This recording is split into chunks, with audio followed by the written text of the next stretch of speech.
তবে বরাত হাদিস সম্মত, 100 ভাগ হাদিস সম্মত। এটাকে কোনোভাবে তান্ত্রিকতায় নিলে হবে না।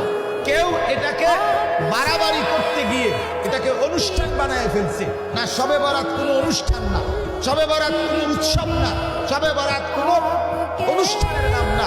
মসজিদ চারিদিকে সাজাইতে হবে, লাইটিং করতে হবে, বিরাট বিরাট বিরানির ডেক পাকাইতে হবে, খিচুড়ি খাওয়াইতে হবে, জিলাপি খাওয়াইতে হবে, সারা রাত মাইকে চিৎকার চেঁচামেচি করতে হবে, অথবা কথাবার্তা বলতে হবে না, এমন কিচ্ছু না।